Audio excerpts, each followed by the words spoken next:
There is a man I know who spent 3 years studying the nature of human consciousness, who could explain the structure of the energetic field while drinking green tea at sunrise, who had a meditation cushion worn thin from daily use, and who one night I found sitting alone in a dark kitchen at 2 in the morning, staring at a half-empty bottle like it was the only honest thing left in the room.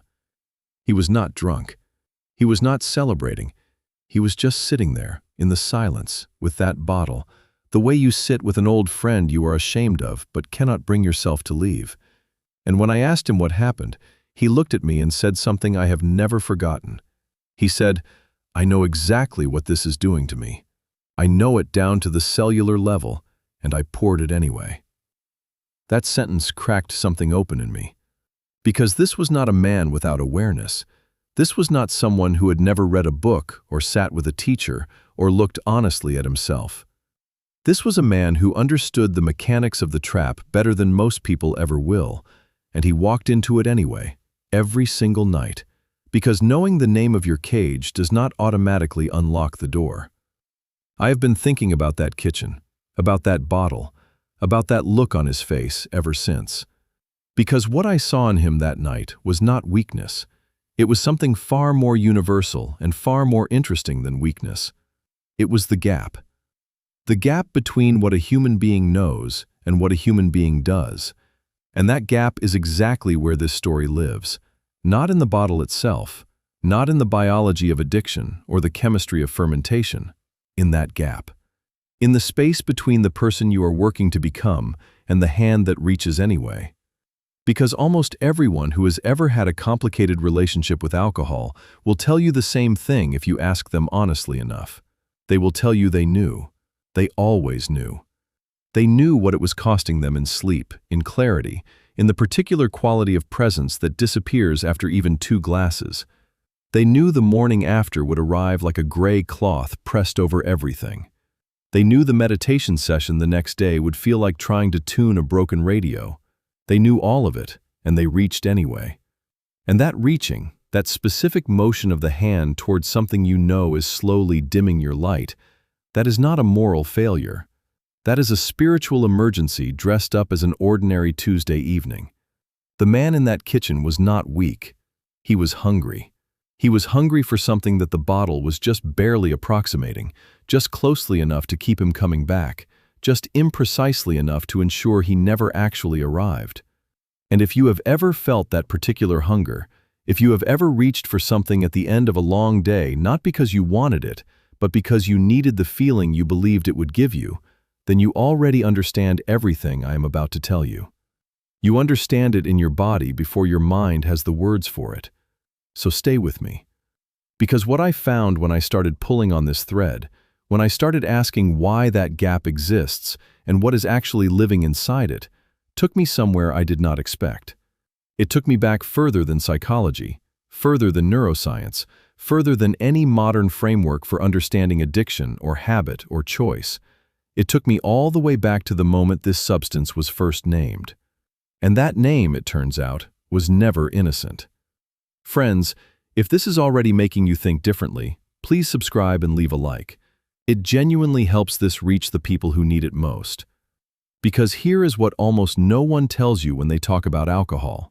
Here is the detail that gets quietly skipped over in every social conversation, every documentary, every health warning printed on the side of a label.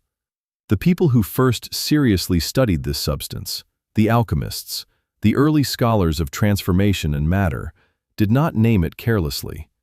They named it with the precision of people who believed that language itself carried power, that what you called a thing revealed its true nature. And the name they gave it, traced back through Arabic into the ancient alchemical tradition, carries a meaning that should have stopped humanity in its tracks. The root translates, depending on the lineage you follow, as something close to this: a body-eating spirit. A volatile essence that consumes the physical in order to extract and release what is trapped inside. Read that again slowly. A body-eating spirit. The alchemists were not being poetic. They were being precise. In their framework, alcohol was the agent of a process they called extraction, the separation of the subtle from the dense, the release of essence from matter. When they distilled a plant, what rose in the vapor, what concentrated in the flask, was called the spirit of that plant, its innermost nature liberated from its physical shell. And alcohol was both the solvent that performed this extraction and the clearest example of the phenomenon itself. A substance that, once consumed, appeared to extract something from the person drinking it, to release something, to loosen what was bound. The early alchemists watched what happened to people who drank, and they described what they saw with careful, unsentimental language. They saw a temporary liberation, followed by a dissolution. They saw something rise and then something collapse. They saw the person become briefly more themselves, and then, as the effect deepened, become something else entirely. Something looser, something less coherent, something that moved and spoke and decided without the full weight of the person's higher awareness behind it. And they named the substance accordingly, not as a poison, not as a gift, as a body-eating spirit, a force that consumed the physical container in order to release what was inside. The problem, as they saw it with clarity that we have almost entirely lost, was that what got released was not always what the person intended to set free. Sometimes it was joy. Sometimes it was grief. Sometimes it was a version of the self that had been kept carefully locked away for very good reasons. The name was a warning encoded in language. A warning that said, this thing extracts, and extraction is not always liberation. Sometimes it is just loss. We stopped reading that warning somewhere along the way. We shortened the word, sweetened its associations, wrapped it in celebration and ritual and social permission until the original meaning became invisible. But the meaning did not disappear. It just kept operating in the dark, doing exactly what the name always said it would do, eating. And what it eats, as I started to understand the deeper I went into this, is something far more significant than liver cells or sleep quality. What it eats is the very thing that the man in that dark kitchen had spent 3 years carefully building. His light, his field, his connection to whatever it is inside a human being that knows, with absolute certainty, the difference between a counterfeit and the real thing. The thing that nobody wants to say out loud is this. Every single ancient civilization that ever used alcohol in a sacred context had one rule above all others. One rule that was never broken. And that rule was simple. Ordinary people did not get to touch it. Not because they were less worthy, but because the elders understood something that we have completely erased from our collective memory. That this substance, in the wrong hands, without the right container, without the right intention and the right guidance, did not open doors upward, it opened doors sideways, into something that had no name and no face, but was very, very hungry. I want you to sit with that for a moment before we go further. Because what I am about to describe is not mythology.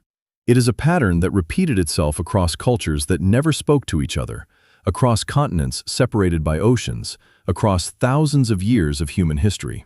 And it always ended the same way. It always ended with the gatekeepers being removed, with the sacred becoming casual, with the ritual container breaking open and spilling into the street. And every single time that happened, something changed in the people. Something got quieter in them. Something that used to be lit went dim. I found this pattern when I started researching what happened to the man from that kitchen, because he had told me something else that night, something I had almost forgotten until I went back through my notes weeks later. He said that the strangest part was not the drinking itself. The strangest part was that the first time he ever drank, as a young man at a gathering with people he barely knew, he had felt for approximately 40 minutes what he later spent 3 years of spiritual practice trying to recreate. A warmth in the chest, a dissolving of the invisible wall between himself and everyone in the room. A sense that the world was, briefly and completely, exactly as it should be. 40 minutes, and then it was gone. And then he spent the next several years chasing those 40 minutes through every bottle he opened. What he did not know then, what I only understood much later, was that he was not chasing a chemical reaction. He was chasing a memory of something real. Something that the ancient traditions understood and protected and rationed with extreme care. The feeling of genuine connection, the momentary dissolution of the boundary between self and other. And the devastating irony is that alcohol does not actually produce that feeling. It only borrows against it. It takes the experience of openness that a human being is genuinely capable of, and it offers a cheap, fast, temporary version, one that leaves the account emptier than it found it. The priests and shamans who guarded the ritual use of fermented substances in the ancient world knew this in their bones. They knew that what their initiates were touching in ceremony was real, but fragile, and that the container holding it mattered as much as the substance itself. The container was the intention. The container was the preparation. The container was the presence of someone who had walked that terrain before and knew where the edges were. Strip away the container, and what you have left is not a gateway. It is just a hole. So when I say that something broke the moment alcohol left the sacred and entered the ordinary, I am not being romantic about ancient cultures or naive about what those rituals sometimes involved. I am describing a specific, observable shift in what the substance was being asked to do. In ceremony, it was being used to briefly expand perception under controlled conditions for a specific purpose. In the street, in the tavern, in the kitchen at 2 in the morning, it was being used to fill a void that it was never designed to fill. In a person who had no guide, no container, no preparation, and no map for what opened when the walls came down. And that shift, from sacred tool to casual escape, did not happen all at once. It crept. It normalized. It wrapped itself in celebration and tradition and the warm social permission of everyone around you doing the same thing.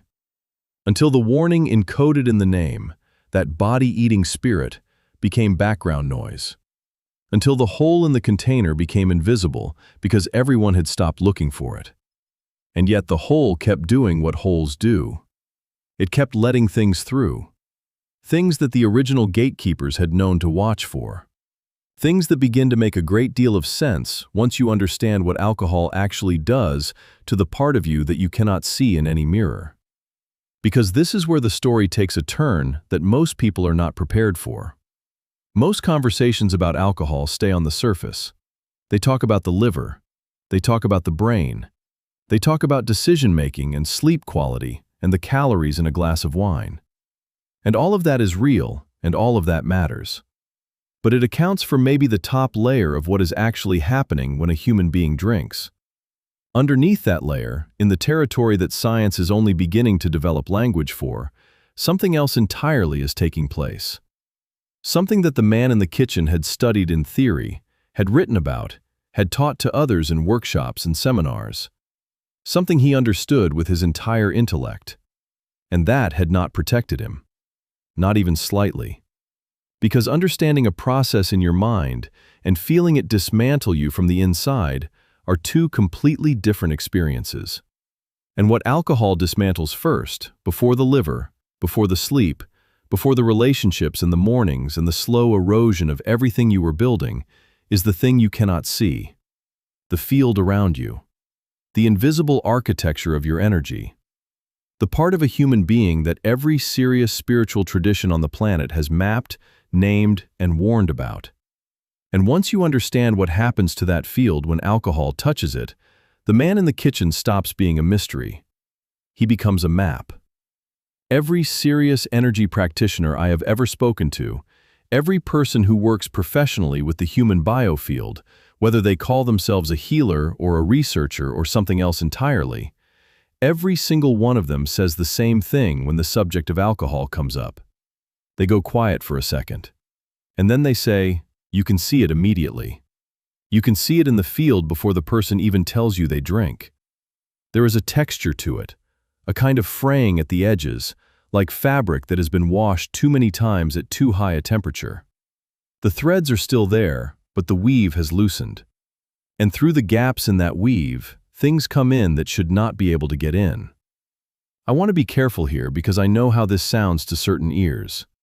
I know that the moment someone starts talking about energy fields and what moves through them, a particular kind of listener checks out. So let me say this first.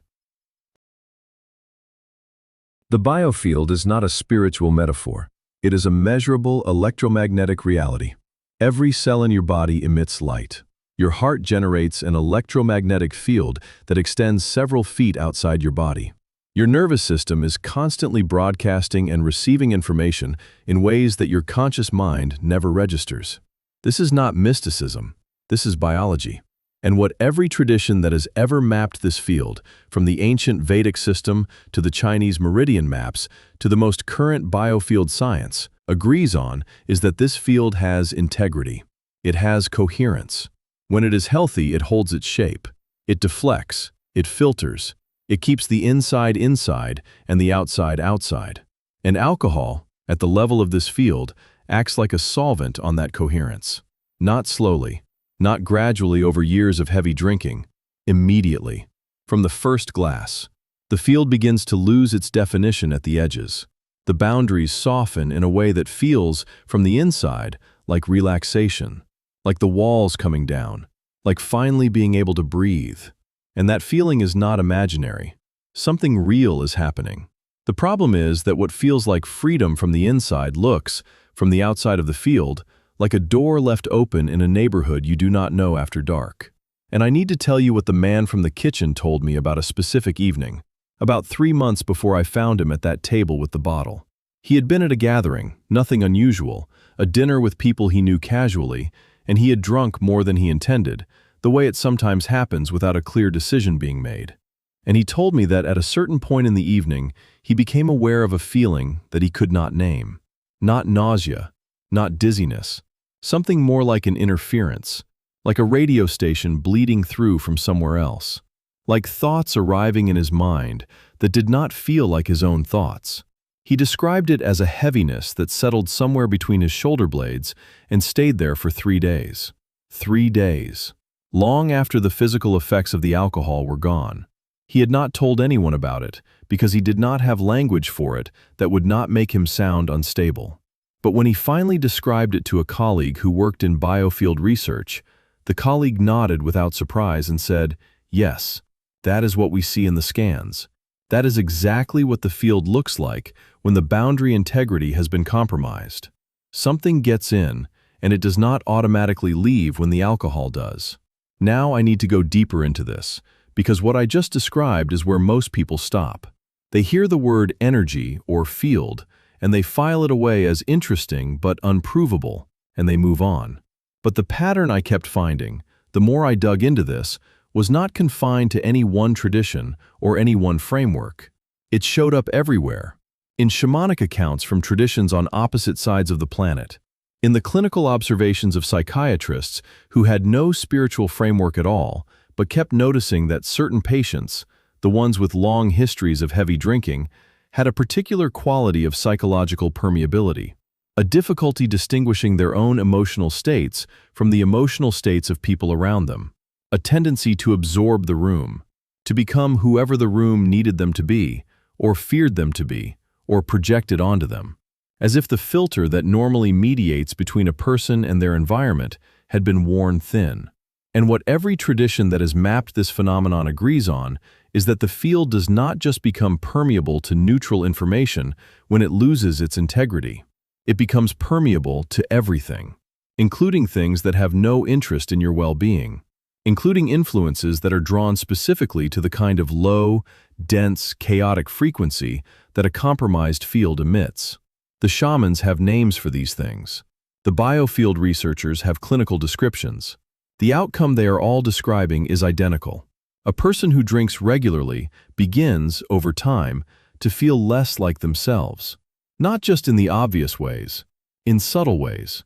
In the quality of their thoughts at 3 in the afternoon on a Tuesday. In the texture of their fear.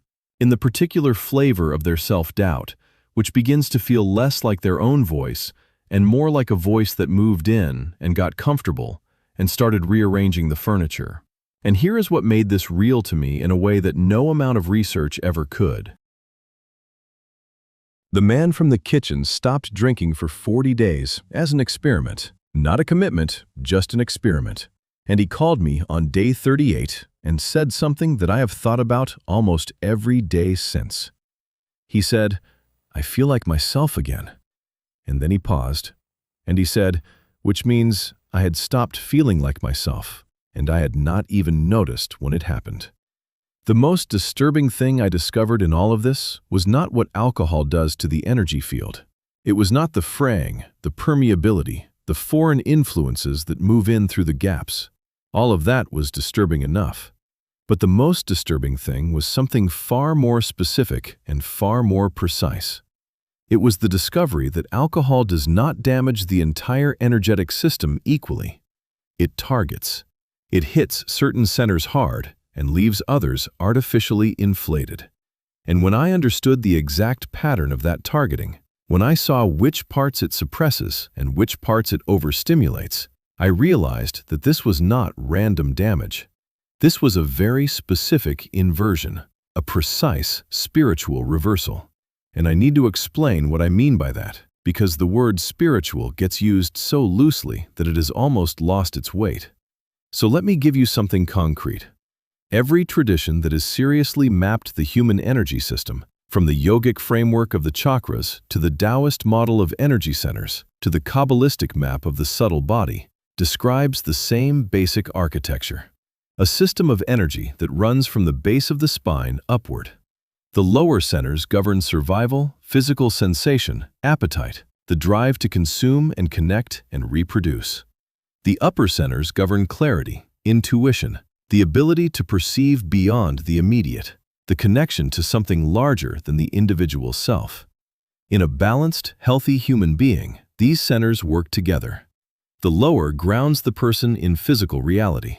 The upper orients them toward meaning and truth. The energy flows between them like water through a well-designed channel. Alive, connected, purposeful. Now here is what alcohol does to that system. From the very first drink, it floods the lower centers with a kind of artificial warmth, a buzzing, amplified aliveness in the body. The appetite sharpens. The physical senses feel, briefly, more vivid. The skin feels warmer. The sounds in the room seem richer. The distance between yourself and other bodies in the space seems to shrink. And simultaneously, quietly, without any announcement, the upper centers begin to dim. The part of you that discerns, that reads a situation with clarity, that hears the quiet voice underneath the noise, that part begins to go offline. 1 degree at a time. Like a light on a dimmer switch being turned down so gradually that the room is half dark before anyone notices. And what you are left with is a person who is intensely alive from the waist down and increasingly absent from the shoulders up. Hungry, reactive, impulsive, present to sensation and blind to consequence. I sat with this understanding for a long time before I realized what it reminded me of. It reminded me of a description I had read in a very old text, a description of what happens to a person when they lose contact with their own highest awareness. The text did not use the word alcohol. It described the state in terms of qualities. The quality of restless, uncentered desire flooding the system, while the quality of clear, luminous perception quietly evacuates. And it described this as the most dangerous internal state a person could inhabit. Not because of what the person might do, but because of what they become unable to hear. Because the upper centers, when they are functioning, are not just about spiritual enlightenment or meditation or any of that.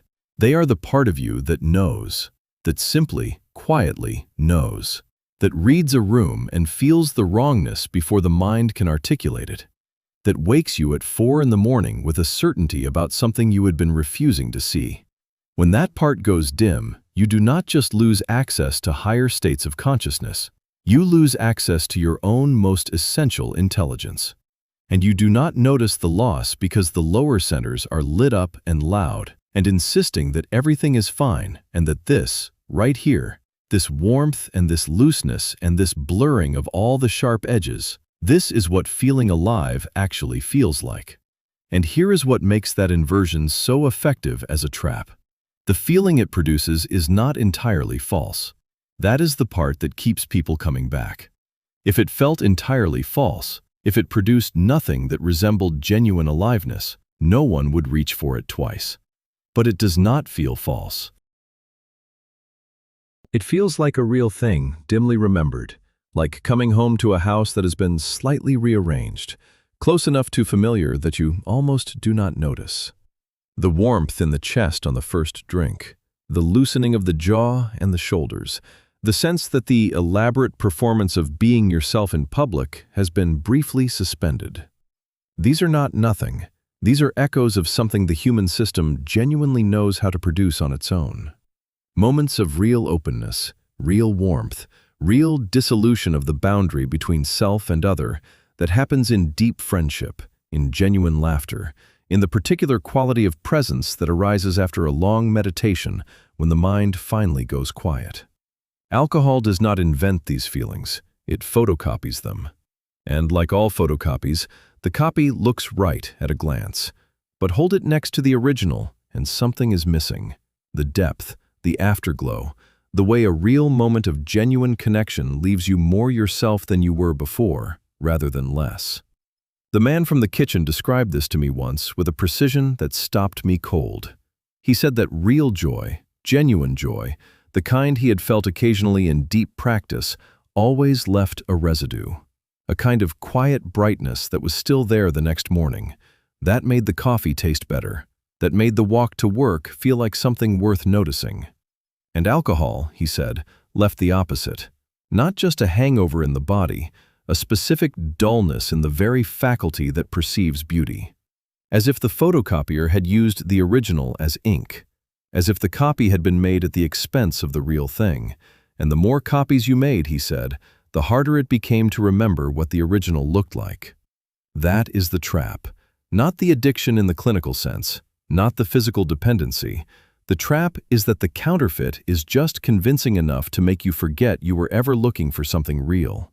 And once you forget what you were actually looking for, you stop looking.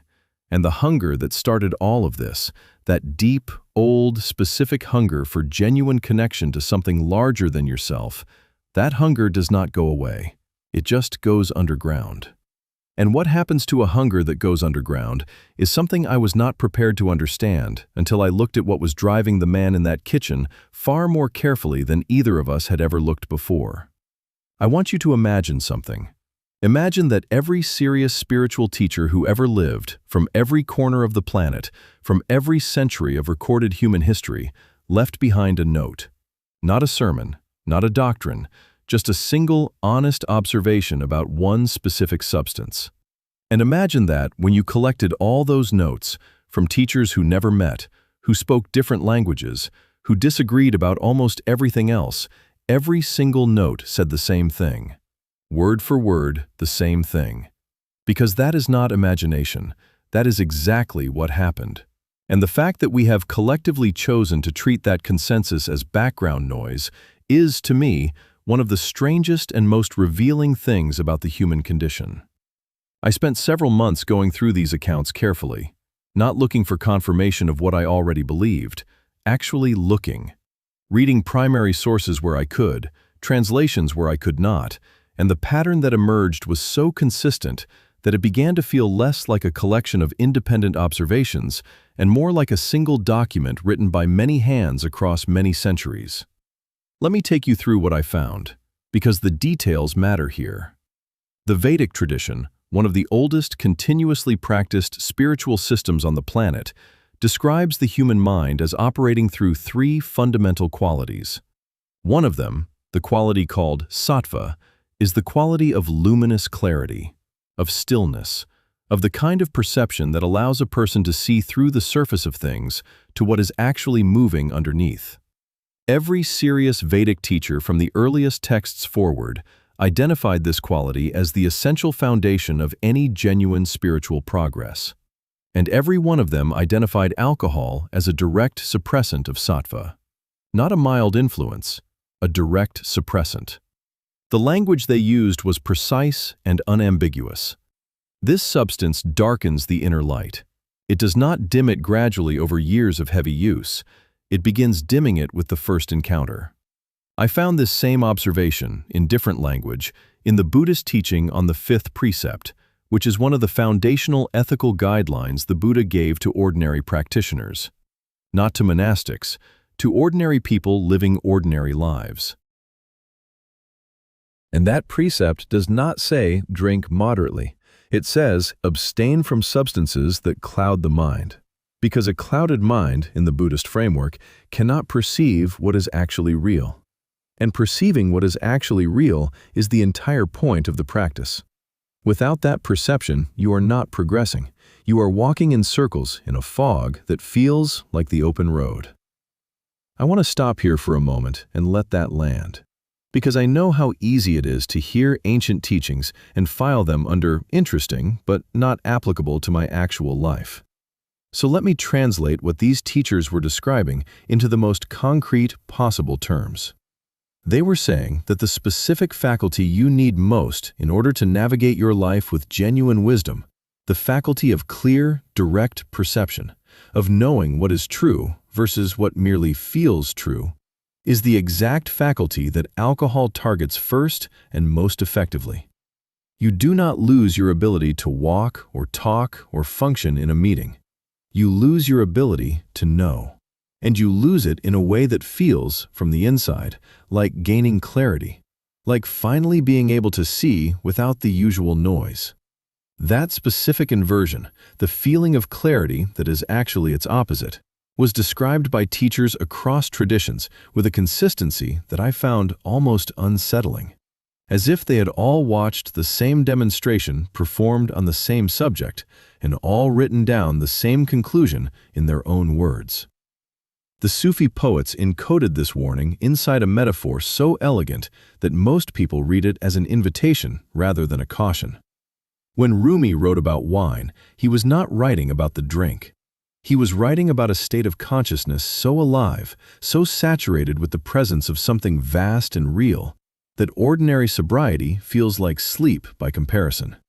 And he was explicit, in the less frequently quoted passages, that the literal drink was a counterfeit of this state, not a doorway into it, a substitute that mimicked its warmth while blocking its actual arrival, a copy that prevented you from finding the original because it kept insisting, with great conviction and a very pleasant sensation in the chest, that it was the original. The shamanic accounts were the ones that stayed with me longest. Because the shamans were not philosophers, they were practitioners. They were people who worked directly with the energetic reality of human beings on a daily basis. And the account I kept encountering across different shamanic traditions on different continents was not about morality or discipline or spiritual progress. It was about protection. They described the sober energetic field as having a specific quality of brightness that functioned as a kind of natural defense. And they described alcohol as something that extinguished that brightness rapidly and reliably. Not weakened it, extinguished it, like a candle in wind. And what concerned them was not the darkness itself, but what moved toward the darkness. Because in the shamanic understanding of reality, not everything that exists is benign, and not everything that is not benign announces itself clearly. And here is where the story takes a turn that even the most skeptical person I have ever shared this with found difficult to dismiss entirely. Because the question I kept arriving at, after reading all of these accounts, after sitting with the man from the kitchen and watching his 40-day experiment and hearing what he said on day 38, was this.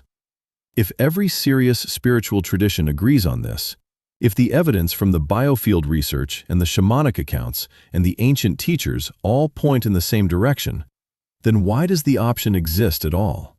Why was this substance allowed to become so central to human civilization? And the most honest answer I found came not from a spiritual teacher, but from an alchemist, a practitioner in the old tradition who had spent decades studying the dual nature of substances, the transformative and the destructive, the key and the lock that the key was not actually designed to open. He described alcohol as what he called a threshold substance, something that genuinely does sit at the edge between ordinary consciousness and something beyond it. And he said something that I have been turning over ever since.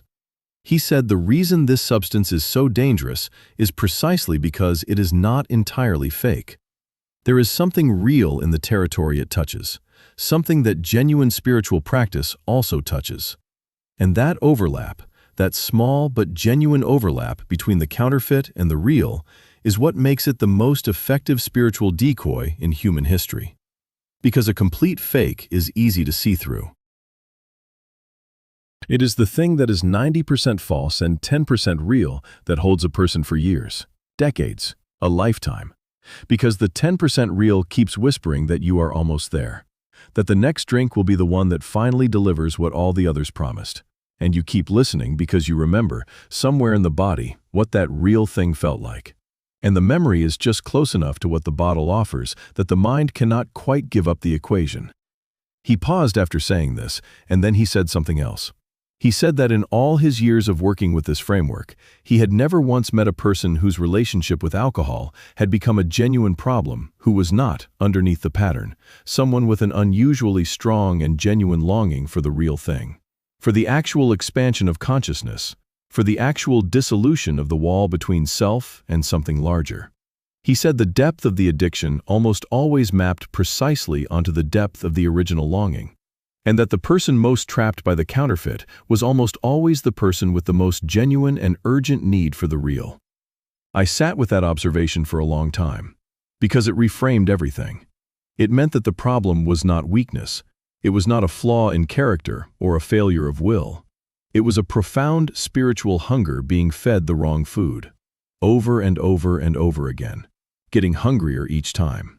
And if that is true, then the question of how to break the cycle becomes a completely different question than the one most people are asking. Nobody wants to hear this. But the people who struggle most with alcohol are not the weakest people in the room.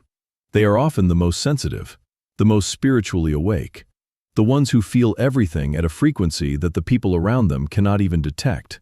And that sensitivity, that very thing that makes them extraordinary, is the exact thing that makes the trap so effective and so deep.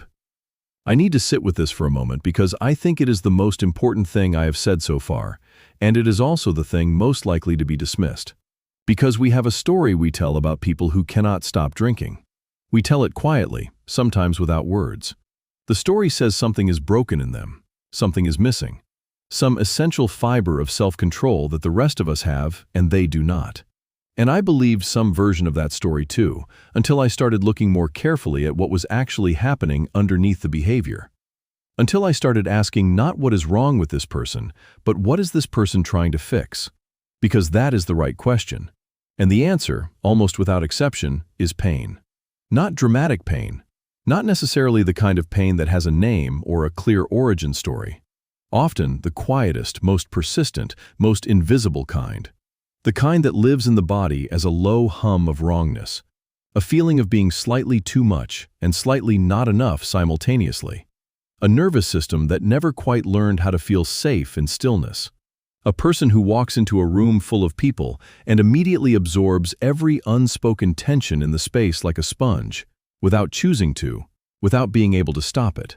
And alcohol, for that person, does something that nothing else in their ordinary life does quite as quickly or as completely. It turns the volume down.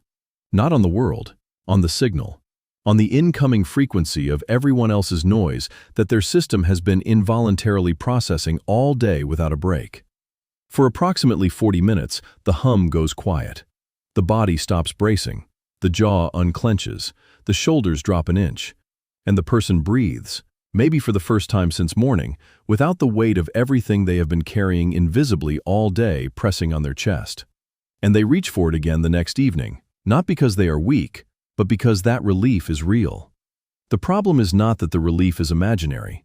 The problem is that it comes at a price that is paid in a currency the person does not realize they are spending. Every time they use alcohol to turn down the signal gets louder when it returns.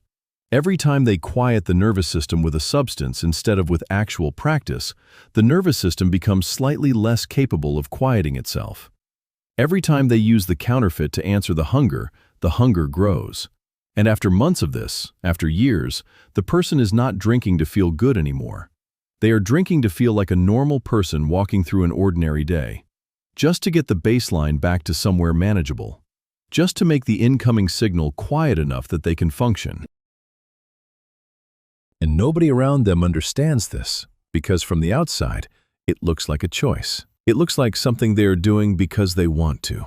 And from the inside, it feels like the only thing that works. The man from the kitchen told me once that the hardest part was not the drinking itself. The hardest part was explaining to people who did not feel the world the way he felt it, why the alternative, why just stopping, was not as simple as it sounded. He said it was like being told to stop wearing earplugs by someone who had never heard the noise, and I understood that. But I also understood something he did not yet see from where he was standing, that the earplugs were not just blocking the noise, they were slowly destroying the very mechanism that could have learned, over time, to process the noise without being overwhelmed by it. Every time he reached for the bottle, he was choosing short-term quiet over long-term resilience. And the gap between those two things was getting wider every year. So when the alchemist said that the depth of the addiction maps onto the depth of the original longing, what I heard underneath that was something practical and specific. I heard that the way out of this trap was not through the front door of willpower and discipline and white-knuckled resistance, because that door leads directly into a fight with the most primal drive in the human system, the drive to relieve suffering. And that is not a fight that discipline wins long-term. The way out is through a different door entirely. The door that asks, what is the actual suffering that this behavior is answering? And what would it take to answer that suffering with something real? And finding that door requires something that I had never seen described adequately in any conventional conversation about addiction. It requires a moment of sight, not a decision, not a commitment, not a resolution made in the optimistic haze of a new morning. A moment of real, clear, undecorated sight. The kind where you stop telling yourself the story you have been telling, and you look at what is actually there. I had watched the man from the kitchen approach that moment several times and turn away from it, and I understood why. Because what is actually there, when you stop the story and look clearly, is not just the pattern with the bottle. Underneath the pattern is the pain the pattern was built to manage. And underneath the pain is something even more tender and more true. Something that had been waiting, quietly, with enormous patience, for the noise to get quiet enough that it could finally be heard. The moment of real sight is the moment you finally hear it. And I was starting to understand that the only way to get there, the only reliable way, was not through an act of will. It was through a very specific kind of practice. A practice that did not fight the noise, that did not try to overpower it or outlast it, that simply changed the relationship to it, completely, from the ground up. And what that practice looked like, in the actual daily life of an actual person, was something I had to watch happen in real time before I fully understood it. The practice that changed everything for the man from the kitchen was not what either of us expected. It was not a dramatic intervention. It was not a retreat in the mountains, or a ceremony, or a moment of religious conversion. It was something so quiet and so ordinary looking from the outside that when he first described it to me, I almost missed the significance entirely. He had started sitting still every morning for 20 minutes before doing anything else.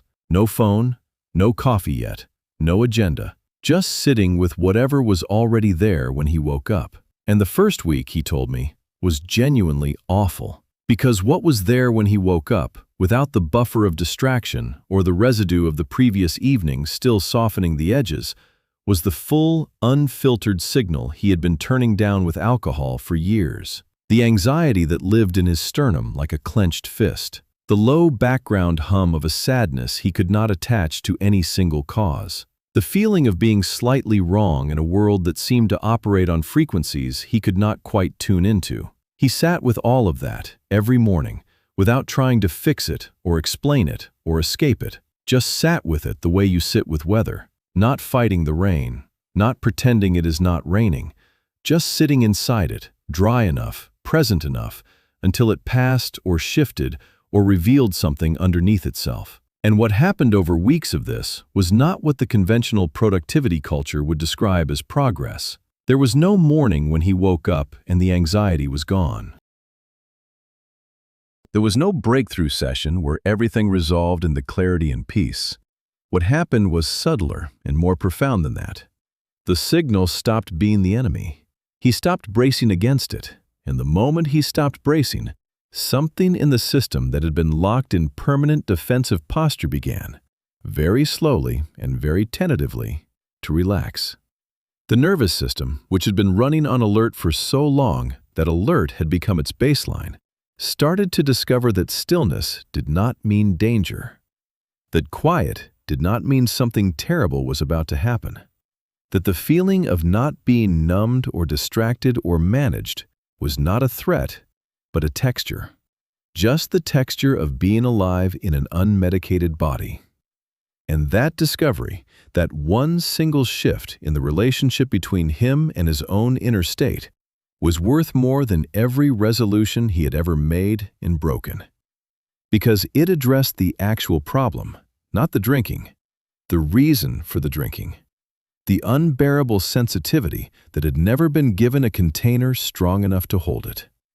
He told me that around the 5th week of this practice, he noticed something specific during his morning sitting. He noticed that the clenched fist feeling in his sternum had loosened slightly, not disappeared, loosened. And inside that loosening, there was something he had not felt in years, a faint but unmistakable warmth. Not the artificial warmth of the first drink, something quieter and steadier, something that did not require anything external to sustain it. He said it felt like finding a pilot light he had assumed was permanently out, still small, but real, and burning on its own. He did not make a decision that morning to stop drinking. He did not announce anything or commit to anything. He just noticed that the pilot light was there, and he thought, almost without meaning to, that it would be a shame to keep pouring cold water on it every evening. The shift was not dramatic. It was private and quiet, and it happened in a 20-minute window before the rest of the world woke up. But it was real in a way that nothing before it had been, because it came from inside, not from a rule or a fear or a social commitment or a health scare. From actual contact with the thing he had been drinking to reach for years, the thing he had been told in various ways by various practices and teachers was somewhere out there, somewhere to be achieved, somewhere on the other side of enough discipline or enough meditation or enough growth. And it had been here the whole time, underneath the noise, waiting with the patience of something that knows it cannot be destroyed, only buried. He did not stop overnight. I want to be honest about that, because I think the version of this story where someone has a single moment of clarity and immediately transforms is a story that does more harm than good. It sets an expectation that makes every stumble feel like proof that the transformation is not real. What actually happened was messier and more human, and ultimately more instructive. He would have a good week and then a difficult evening, and reach for the bottle, and then sit the next morning with the particular texture of disappointment that is different from other disappointments, because it has the specific weight of self-directed regret. And he sat with that too, without the story about what it meant about him, without the familiar spiral into shame that had always, in the past, made the next evening's drinking feel almost inevitable. Because shame, he had started to understand, was not a deterrent. Shame was an accelerant. Every time he had felt ashamed of drinking, the shame itself had become another unbearable inner signal that needed to be quieted. Another reason to pour a glass. The shift that actually broke the cycle was not shame, and it was not willpower. It was something closer to honest curiosity. He started asking, in real time, in the moment when the hand wanted to reach, what is actually happening right now? Not as a therapeutic exercise, just as a genuine question. What is the specific quality of this discomfort? Where does it live in the body? What does it remind me of? When did I first feel exactly this? And what he found, underneath almost every urge, was something recognizable. A specific flavor of loneliness that had no obvious cause. A feeling of having been slightly invisible all day in a way nobody else would have noticed. A residue of a conversation from the morning that had left him feeling like too much. And once he could name it, once he could feel it clearly as a feeling rather than as a shapeless pressure that needed to be escaped, something interesting happened. The feeling became bearable, not comfortable, not pleasant. But bearable in the way that real things are bearable when you stop fighting them. He started spending time outdoors in the evenings instead. walking in a park near his apartment as the light changed, feeling the particular quality of late afternoon air on his face, watching the way the shadows moved between the trees. Not as a strategy, not as a replacement behavior prescribed by anyone. Just because when the urge came and he sat with it instead of acting on it, he found that his body wanted to move. Wanted to be somewhere with air and space and the quiet sounds of something living that was not inside his own head. And those walks became a kind of recalibration. A nightly return to a frequency that was his own. And slowly, without announcement, the evenings stopped being the dangerous time. They became the time he actually looked forward to. The time when something in him that had been compressed and managed and quieted all day got to simply exist without being supervised. He started calling me from those walks sometimes, and I could hear it in his voice before he said a single word. A quality of presence that had not been there before. A groundedness, something unhurried. Like a person who has stopped running and discovered that what they were running from had no interest in chasing them. The night I understood that the real shift had happened was not a dramatic night. It was an ordinary Tuesday. He called me and said he had been invited to a gathering and had gone, and had been offered a drink and had simply said no, not because he was afraid of it, not because he was white-knuckling through a craving, but because, as he put it, he could not think of a single thing that drink would give him that he did not already have. And then he said something that I want to leave you with, because it is the most precise description of what genuine freedom from this trap actually feels like that I have ever heard from anyone who has found it. He said, "I used to think that stopping would feel like losing something, like a door closing. But it does not feel like that at all. It feels like finally being able to hear the music that was playing the whole time underneath all the noise. The music that was always there, that I was always trying to get to, that I just kept reaching for the wrong thing to help me find it. That is the truth at the center of everything we have talked about in this story. The hunger is real. The longing is genuine. The search for something that feels larger and warmer and more alive than ordinary daily existence is one of the most profoundly human drives there is. The tragedy is not that people search. The tragedy is that the most available, most socially endorsed, most efficiently packaged answer to that search is the one thing guaranteed to make the real answer harder to reach. You are not broken for wanting what alcohol seems to offer. You are deeply, recognizably human. But the thing you are actually looking for has never been in any bottle. It has always been on the other side of the noise that the bottle was helping you avoid. And the moment you stop avoiding the noise long enough to sit inside it, you find that it was never as dangerous as it felt. That underneath it, steady and warm and entirely your own, the thing you were searching for was already there. Has always been there. Waiting without judgment for you to get quiet enough to feel it. So here is the question I want to leave you with, and I want you to answer it honestly in the comments below, because I think the answers will matter to more people reading them than you might expect. What is the specific feeling that you are trying to reach when you pour a drink at the end of a hard day? And have you ever felt that exact feeling without any substance at all? And if so, when was the last time? Think about that, because your answer to that question might be the most important thing you discover today. If this story reached something real in you, please share it with someone who needs to hear it. Leave a like and subscribe so we can keep going deeper together.